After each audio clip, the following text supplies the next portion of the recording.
नमस्कार दोस्तों, स्वागत है आपका एक बार फिर से स्टडी विद मनीष में। दोस्तों, पिछली क्लास में आधुनिक भारत के इतिहास में हम लोगों ने प्लासी के युद्ध पर चर्चा कर ली थी और मैंने आप लोगों को बताया था कि प्लासी के युद्ध में आप देखेंगे तो सिराजुद्दौला को पराजित करके अंग्रेजों ने मीर जाफर को 30 जून 1757 ईस्वी को बंगाल का नवाब बना दिया। 30 जून 1757 ईस्वी को जब बंगाल का नवाब बनता है मीर जाफर, तो मीर जाफर ने बदले में आप देखेंगे तो अंग्रेजों को बहुत सारी चीजें उपहार में प्रदान की। सबसे पहले उसने क्या किया? सबसे पहले उसने आप देखेंगे तो 24 परगना क्षेत्र की जमींदारी अंग्रेजों को प्रदान कर दी। जमींदारी मतलब राजस्व वसूलने का अधिकार, लोगों से टैक्स लेने का अधिकार, पैसा लेने का अधिकार। मतलब अब अंग्रेज डायरेक्ट क्या करेंगे? भारत की जनता से पैसा वसूलेंगे और अपना मुनाफा कमाएंगे। लेकिन अब अंग्रेजों को क्या फायदा होगा? अब अंग्रेजों को अपने देश से खजाना या पैसा लाने की जरूरत नहीं पड़ेगी। वो क्या करेंगे? भारत से ही पैसा कमाएंगे और भारत में ही सामान खरीदेंगे और मुनाफा डबल कमाएंगे। ये फायदा हुआ अंग्रेजों को किस चीज का? जमींदारी अधिकार मिल जाने का 24 परगना क्षेत्र का। अब होता क्या है कि 30 जून 1757 ईस्वी को ये बन जाता है मीर जाफर यहाँ का नवाब। कौन नवाब बन गया? मीर जाफर यहाँ का नवाब बन गया।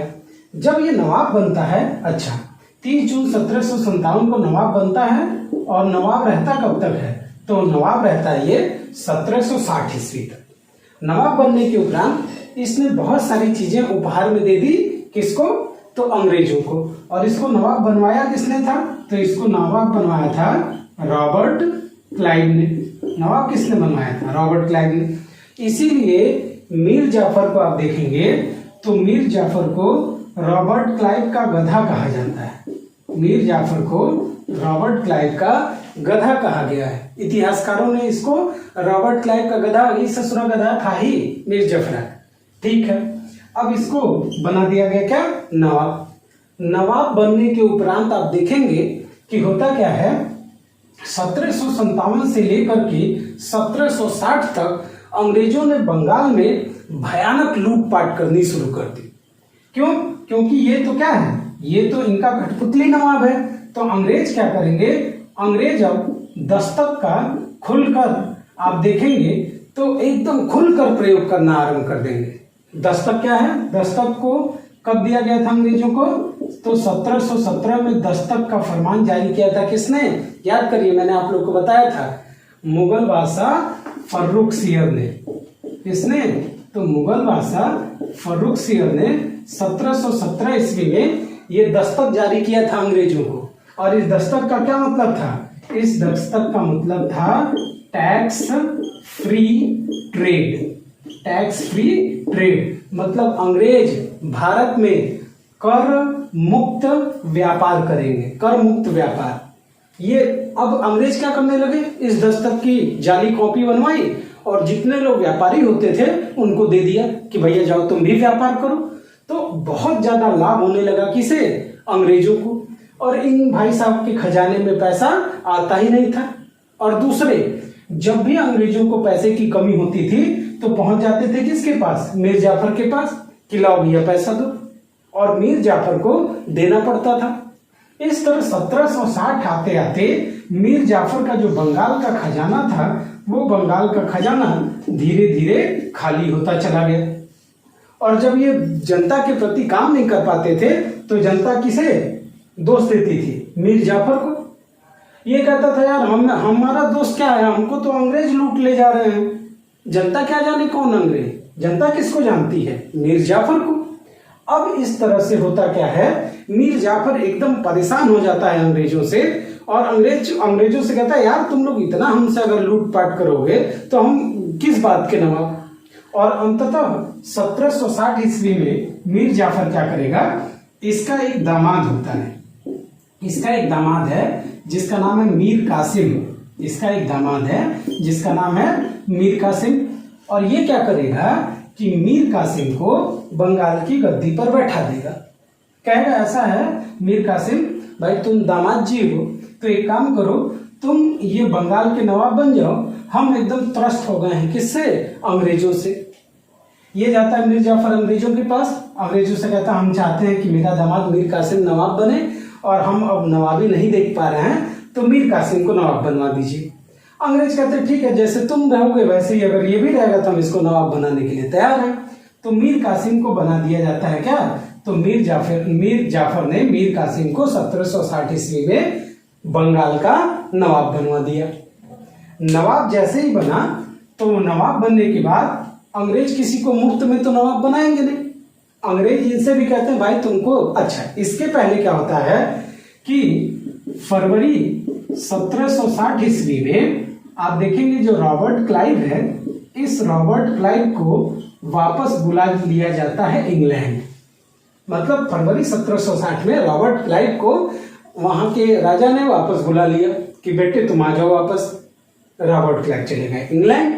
इनकी जगह पर बंगाल का गवर्नर बनाकर भेजा जाता है वेंसीस्टार्ट को। किसे?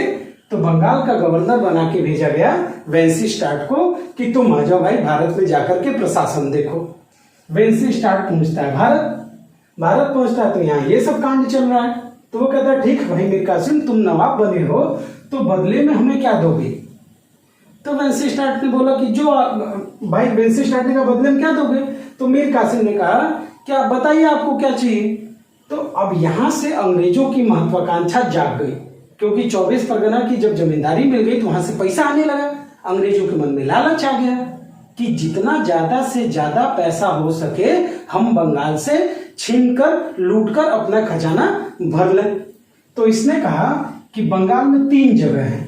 एक जगह का नाम है वर्धमान, एक जगह का नाम है वर्धमान, दूसरी जगह का नाम है मिदनापुर, वर्धमान मिदनापुर, और तीसरी जगह का नाम था चटगांव। कहता है कि वर्धमान, मिदनापुर और चटगांव का तुम हमें दे दो जमींदारी अधिकार। क्या दे दो? तो वर्धमान, मिदनापुर, चटगांव का जमींदारी। मतलब अब ये तीनों जिले बंगाल के किसके कब्जे में? अंग्रेजों के कब्जे में। और यहां से इन जिलों से कर कौन वसूलेगा? टैक्स कौन वसूलेगा? तो ये वसूलेंगे अंग्रेज। मीर कासिम ने कहा ले लो भाई ले लो। बोला और एक और शर्त है। बोला क्या? बोला कि जो सिलहट है, देखिए यहाँ पर एक जगह है सिलहट, और यहाँ से बहुत ज्यादा मात्रा में निकलता था चूना, बहुत ज्यादा निकलता था चूना, यहाँ से चूने का व्यापार होता था। तो बोला सिलहट के चूना व्यापार में जो भी फायदा होगा उसका 50% हिस्सा किसको चाहिए? उसका 50% हिस्सा चाहिए अंग्रेजों को। बोला ठीक है भाई। किसने? मीर कासिम ने कहा ठीक है ले लो, ये भी ले लो, देने के लिए तैयार हैं, बस हमको नवाब स्वीकार कर लो। बोला ठीक है। इसने खुश होकर के क्या किया? इसने खुश होकर के 50,000 पाउंड, इसने खुश होकर के 50,000 पाउंड दिए। किसे? वेंसीस्टार्ट को। वेंसीस्टार्ट को 50,000 पाउंड घूस के रूप में दिया। कितना दिया? 50,000 पाउंड घूस। बताइए, घूस के रूप में। और जितने वहां पर अंग्रेज अधिकारी थे, उन अंग्रेज अधिकारियों को देखेंगे तो उन अंग्रेज अधिकारियों को 27,000 पाउंड, जितने भी अंग्रेज अधिकारी थे सारे अंग्रेज अधिकारियों को 27,000 पाउंड गिफ्ट में देता है। कौन? मीर कासिम। एकदम खुश हो गया वेंसीस्टार्ट की, वाह भाई क्या बात है, एकदम मजा आ गया मीर कासिम। मीर कासिम ने कहा देखिए आपने जो कहा हमने सब कर दिया, हमने आपका सब कुछ मान लिया, लेकिन आपको भी हमारी एक शर्त माननी होगी। वेंसीस्टार्ट ने कहा कि जब तुम भाई हमें इतना कुछ दे रहे हो तो हम भी तुम्हारी शर्त मानने के लिए तैयार हैं, बताओ तुम्हारी क्या शर्त है। बोला बस मेरी सिंपल सी इतनी सी शर्त है कि आप हमारे आंतरिक मामलों में हस्तक्षेप नहीं करेंगे, आंतरिक मामलों में हस्तक्षेप नहीं करेंगे। मतलब अंग्रेज मीर कासिम के राजपाट में किसी भी तरह का हस्तक्षेप नहीं करेंगे। और इसने कहा कि जब भी हम पर कोई आक्रमण करेगा तो अंग्रेजी सेना आकर के किसकी मदद करेगी? मीर कासिम की मदद करेगी। ये दो शर्तें रखी किसने? मीर कासिम ने। वेंसिस्टाड बोला ठीक, जब तुम हमको इतना कुछ दे रहे हो तो भाई हमारा भी फर्ज बनता है, ठीक है, हम वचन देते हैं कि हम तुम्हारे आंतरिक मामलों में हस्तक्षेप नहीं करेंगे, सेना भेज देंगे। बोला ऐसे नहीं, संधि पत्र पर हस्ताक्षर करके दीजिए। होशियार था मीर कासिम, तो संधि पत्र पर हस्ताक्षर करवा लिया किसने? मीर कासिम ने। क्लियर हो गई इतनी बात? चलिए बहुत बढ़िया।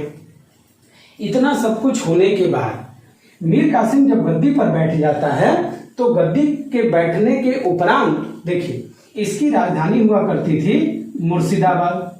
मुर्शिदाबाद किसकी राजधानी? बंगाल की। किसने बनाई थी मुर्शिदाबाद राजधानी? कमेंट करके बताइए, मैं आप लोगों को पढ़ा चुका हूं। तो मुर्शिदाबाद राजधानी थी इसकी मीर कासिम की। तो मीर कासिम ने सबसे अच्छा, मुर्शिदाबाद जो राजधानी थी ये कलकत्ता के निकट थी, कलकत्ता के निकट, एकदम कलकत्ता के बगल में। तो मुर्शिदाबाद में जो कुछ भी राजनीतिक गतिविधियां होती थी वहां बैठे बैठे अंग्रेज देखते रहते थे, एकदम दूरबीन लगा के कि क्या क्या कर रहा है नवाब। तो मीर कासिम ने सोचा कि यार एक काम करते हैं, राजधानी बदल देते हैं अपनी। दिमाग लगाया इसने, और इसने क्या किया, मुर्शिदाबाद की जगह अपनी राजधानी परिवर्तित करके अपनी राजधानी बना ली मुंगेर को। किसको राजधानी बना ली? मुंगेर को। सवाल पूछता है, याद रखिएगा, मुंगेर को। मुंगेर किस राज्य में है? तो ये था बिहार में। ये कहाँ था? बिहार में। तो पहला काम किया, राजधानी बना ली कहाँ? बिहार में, मुंगेर में। वेंसिस्टाड बैठे बैठे थे, वेंसिस्टाड ने कहा अरे मीर कासिम ये क्या कर रहे हो भाई? बोला ना, आंतरिक मामला, ये मेरा आंतरिक मामला और आप इसमें हस्तक्षेप नहीं कर सकते। वेंसिस्टाड सोचने लगा यार ये बात तो सही कह रहे, इसका आंतरिक मामला है। टेंशन में आ गया। बोला ठीक, कोई बात नहीं, कोई बात नहीं, तुम ले जाओ, राजधानी ले जाओ, मुंगेर बना लो, कोई दिक्कत नहीं।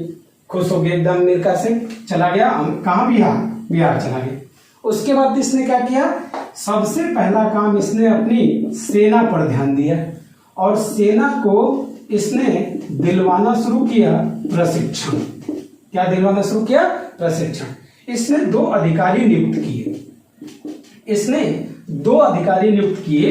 एक अधिकारी था जिसका नाम था, एक का नाम था गुरगीन खान, जरा ध्यान से समझिए।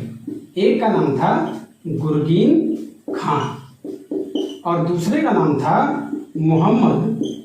मोहम्मद तकी खान।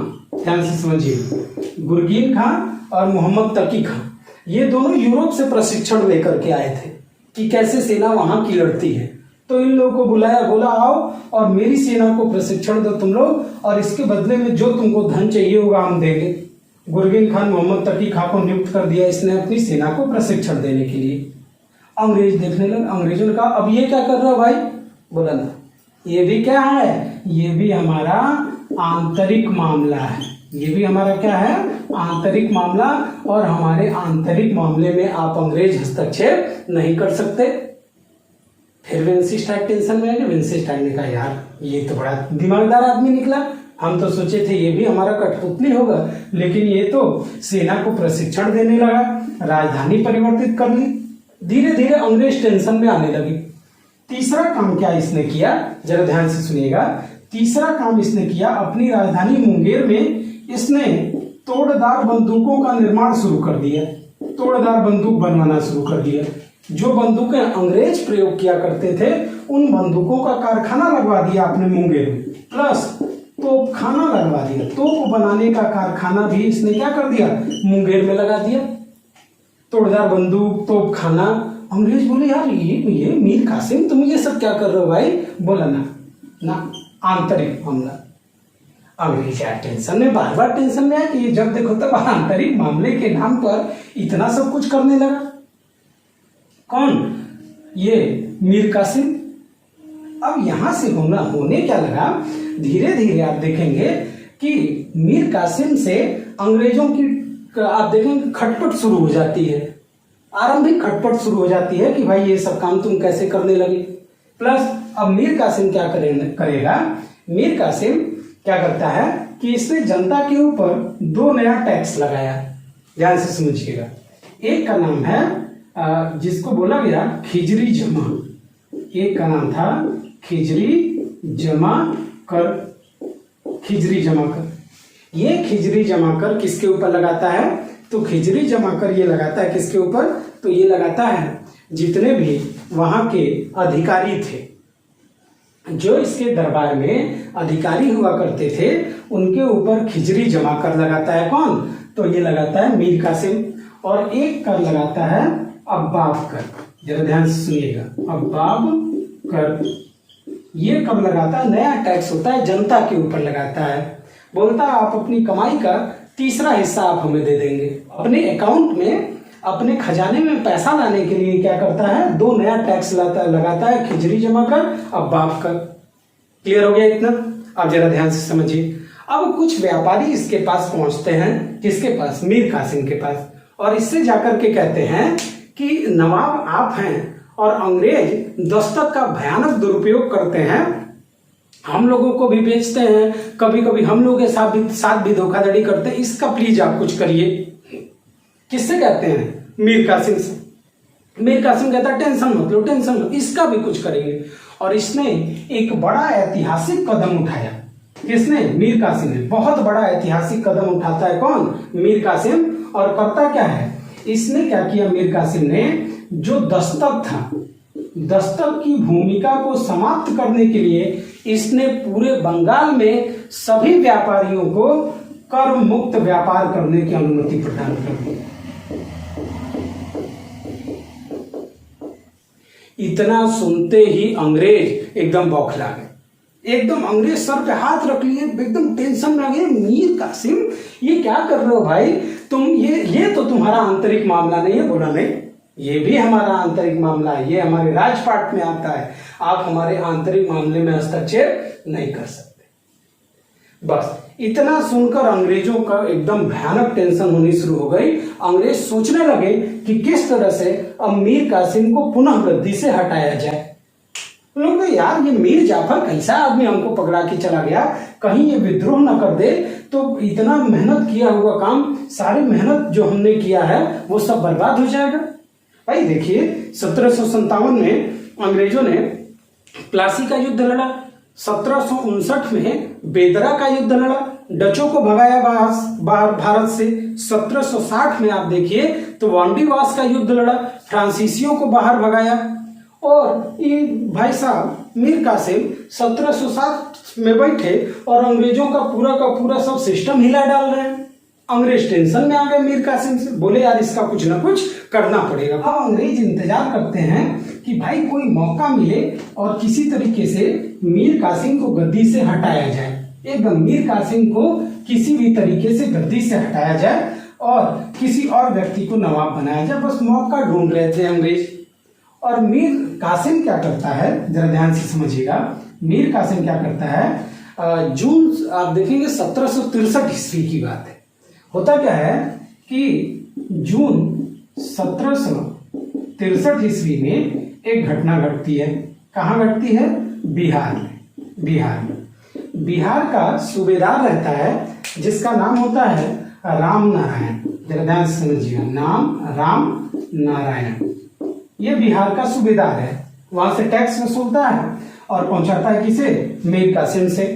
तो जून 1763 में मीर कासिम ने क्या किया? मीर कासिम के विरुद्ध राम नारायण ने विद्रोह कर दिया। और जब विद्रोह कर दिया तो मीर कासिम ने क्या किया? इनकी हत्या करवा दी। किनकी हत्या करवा दी? मीर कासिम ने। तो मीर कासिम ने हत्या करवा दी राम नारायण की जून 1763 ईस्वी में। बिहार के सूबेदार थे। जैसे ही मीर कासिम राम नारायण की हत्या करवाता है, वैसे ही पटना में बैठे अंग्रेज अधिकारी एलिस ने, अंग्रेज अधिकारी है एलिस, पटना में अंग्रेजों का सेना का कमांडर है ये क्या करता है? इस पूरे क्षेत्र पर कब्जा कर लेता है, क्योंकि खाली हो गया। राम नारायण मर गए। मरवाया कौन? मीर कासिम। कब्जा कौन कर लिया? एलिस, अंग्रेज अधिकारी। मीर कासिम तुरंत आदेश देता है कि 24 घंटे के अंदर अंदर इस पूरे पटना एरिया को खाली किया जाए। नहीं तो पटना में कर देंगे घटना। कौन कहता है? मीर कासिम कहता है। लेकिन अंग्रेज कहते हैं नहीं, हम खाली नहीं करेंगे। बोलता है रुको, तुरंत अपनी सेना भेज दी कहाँ? इनके खिलाफ, और एलिस सहित 148 लोगों को गिरफ्तार करवा लिया। एलिस सहित 148 लोगों को गिरफ्तार कर लिया और गिरफ्तार करके जेल में डाल दिए, 148 अंग्रेज सैनिकों को।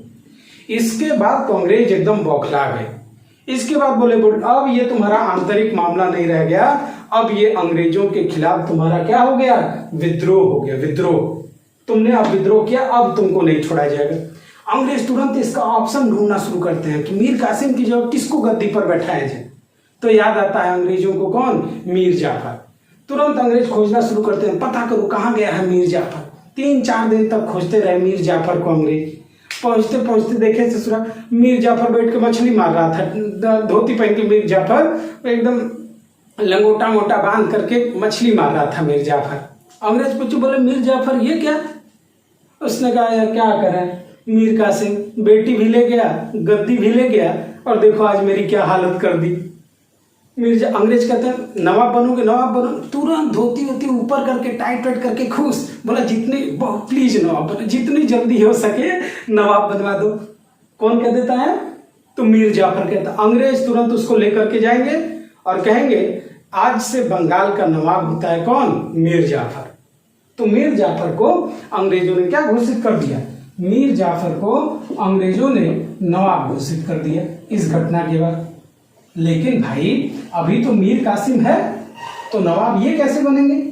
तो जैसे ही ये घटना होती है तो अंग्रेज अब क्या करेंगे, जरा ध्यान से समझिएगा। इसके बाद जब अंग्रेजों ने मीर जाफर को अगला नवाब घोषित कर दिया, तो एक अंग्रेज अधिकारी है, एक अंग्रेज सेनापति है जिसका नाम है एडम्स। इसको अंग्रेजी सेना का नेतृत्व दिया गया और कहा गया कि किसी भी तरीके से मीर कासिम को पकड़ के ले आओ।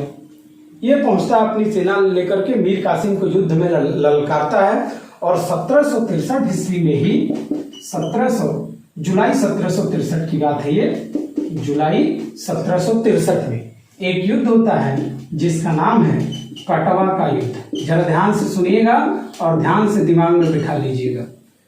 जुलाई 1763 में एक बिहार में ही एक जगह है कटवा का युद्ध होता है वहां पर, और इस युद्ध में आप देखेंगे तो मीर कासिम की सेना का पराजय हो जाता है। मीर कासिम की सेना पराजित हो जाती है, और जब मीर कासिम की सेना पराजित हो जाती है तो भाग जाती है सेना। फिर अगले महीने अगस्त 1763 में देखेंगे तो फिर एक युद्ध होता है, सूती का युद्ध कहते हैं। जरा ध्यान से समझिएगा, सूती का युद्ध। और यहां पर भी आप देखेंगे तो अंग्रेजी सेना पराजित हो जाती है।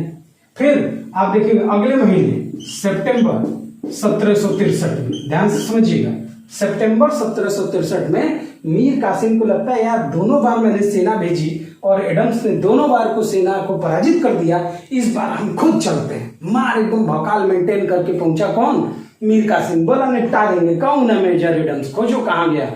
मेजर एडम्स पहुंचता है सेना लेकर के। लड़ाई होती है सितंबर 1763 में, नाम है उदय नाला का युद्ध।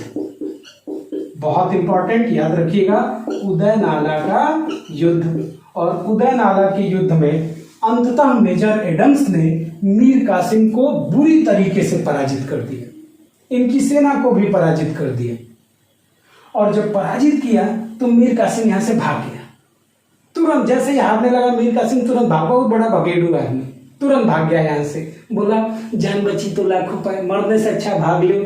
भाग गया तुरंत यहाँ से, और भाग करके पहुंचा का जहां पर 148 अंग्रेज अधिकारियों को कब्जा करके रखा था। याद करिए, एलिस सहित 148 अंग्रेज अधिकारियों को कब्जा करके रखता, वहां पहुंचा, निकाला तलवार। बोला 3 जगह हराया तुम लोगों ने, सटासट देखेंगे 148 लोगों की इसने हत्या कर दी। 148 अंग्रेज अधिकारियों को सर काट दिया एकदम, और सर काट करके बोरे में पैक करके भिजवा दिया। किसके पास? एडम्स के पास। बोला जी। इसके बाद तो एकदम पगला गए ये सब। और जब मीर कासिम यहां से 148 लोगों की हत्या करने के उपरांत वो भाग जाता है कहाँ? तो वो भाग जाता है अवध। अवध आधुनिक उत्तर प्रदेश, प्राचीन अवध।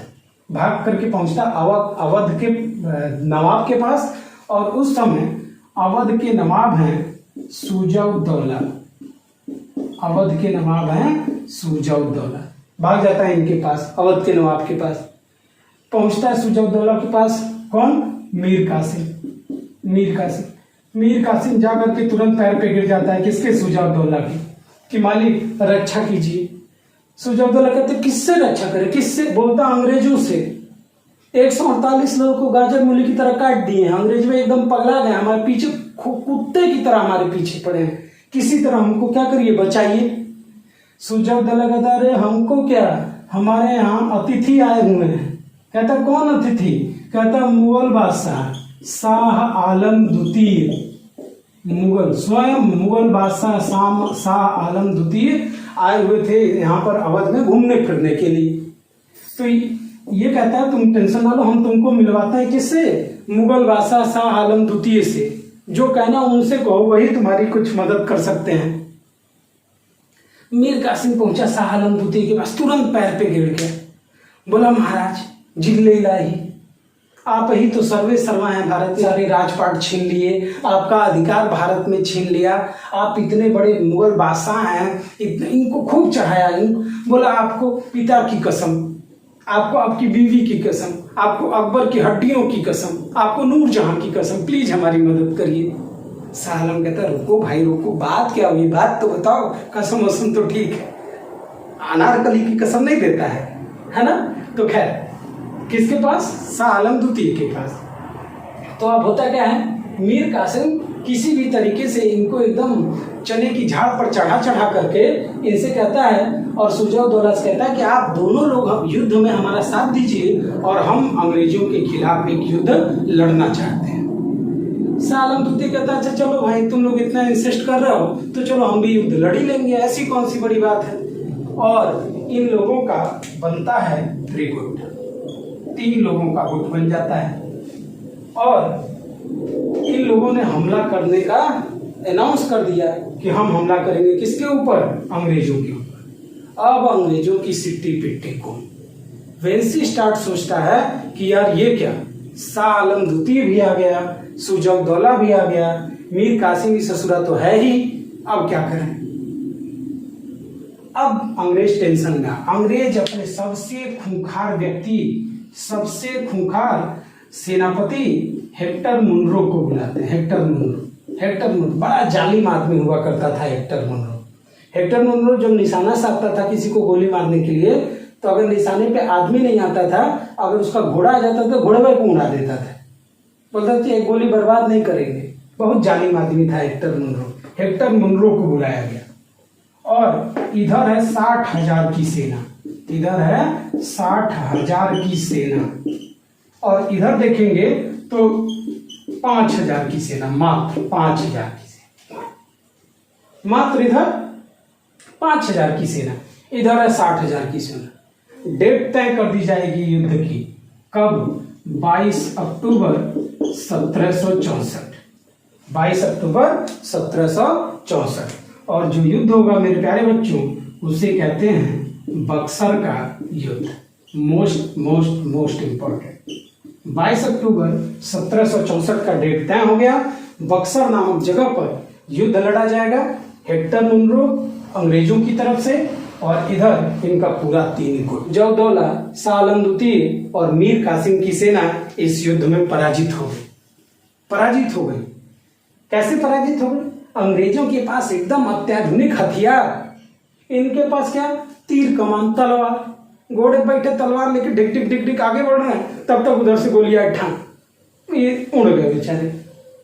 तो जीतना तो चाहिए था इन्हें, लेकिन सेना में कोऑर्डिनेशन की कमी। इनका सेनापति कह रहा हम तुम्हारी बात क्यों माने सुजाउद्दौला, हम तो मानेंगे शाह आलम द्वितीय की बात। सुजाउद्दौला की सेना मीर कासिम की बात नहीं मान रही। ये आपस में टेंशन में, और अंततः ये लोग युद्ध में हार जाते हैं। जैसे ही ये युद्ध में हार जाते हैं, वैसे ही मीर कासिम देखने लगता पराजय होने वाली है। मीर कासिम कहता भाग ले बेटा, यहाँ से भी भाग ले। और मीर कासिम तुरंत यहाँ से भाग जाता है। कहाँ? मीर कासिम भाग जाता है नेपाल। तुरंत भाग गया। कहाँ? तुरंत भाग गया नेपाल। बोला यहाँ रहेंगे मारे जाएंगे। मीर कासिम भाग गया कहाँ? नेपाल भाग गया। अंत में नेपाल में ही 1777 में इसकी क्या हो जाती है? मृत्यु हो जाती है मीर कासिम की। लेकिन ये लोग कहाँ भाग के जाएंगे बेचारे? सुजाउद्दौला और शाह आलम द्वितीय, इनको तो यहीं रहना है। अंग्रेजों ने पहले शाह आलम द्वितीय और सुजाउद्दौला की बढ़िया तुड़ाई की, मार के एकदम लाल कर दिया इन लोगों को अंग्रेजों ने कहा आए थे तुम कहाँ आए थे भाई युद्ध लड़ने? तो तुमको कौन बुला के ले आया था यहाँ? तुमसे क्या दुश्मनी है हमारी? सुजाउद्दौला का ये मेरा दोस्त था, दोस्ती यारी चक्कर में चले आए, अभी निभाते हैं तुम्हारी दोस्ती यारी। बहुत पीटा इनको सुजाउद्दौला को। अंग्रेज पहुंचे शाह आलम द्वितीय के पास, बोले ये तो चलो दोस्त था, तुम कहाँ आए? बोला क्या करें, मीर कासिम ससुरा हमको अकबर की हड्डी कसम दे दिया था। तो अकबर की हड्डी का कसम जब दे दिया तो अकबर की हड्डी कसम कैसे तोड़ देता बेचारा शाह आलम, प्लस नूरजहां का भी कसम दे दिया। बोला चलो तुम्हारी भी तुड़ाई करते हैं। अंग्रेज इनको मिलेगा बढ़िया स्कूटे। और जब इतना बड़ा क्षेत्र जीत लिया इन लोगों ने, तब इसके बाद क्या किया जाएगा? पुनः कॉल किया जाएगा किसे? रॉबर्ट क्लाइव को। पुनः भारत में भेजा जाएगा किसे? रॉबर्ट क्लाइव को। गवर्नर बना के भेजा जाएगा रॉबर्ट क्लाइव को 1765 ईस्वी में। तो दोस्तों बक्सर का युद्ध हुआ 22 अक्टूबर 1764 और उसके पीछे की कहानी क्या थी? अब रॉबर्ट क्लाइव भारत में आएगा और जब इतना बड़ा क्षेत्र इन लोगों के कब्जे में आ गया तो अब इसके बाद इन लोगों से दो अलग अलग संधियां होंगी। एक संधि का नाम है इलाहाबाद की प्रथम संधि, दूसरी संधि का नाम है इलाहाबाद की द्वितीय संधि। और इसके बाद रॉबर्ट क्लाइव बंगाल में शुरू करेगा वैध शासन, जिसे आप लोग डायरकी कहते हैं। तो दोस्तों उम्मीद है आप लोगों को ये सब सारी चीजें समझ में आई होंगी। मिलते हैं एक और बेहतरीन क्लास में, तब तक के लिए धन्यवाद। जय हिंद।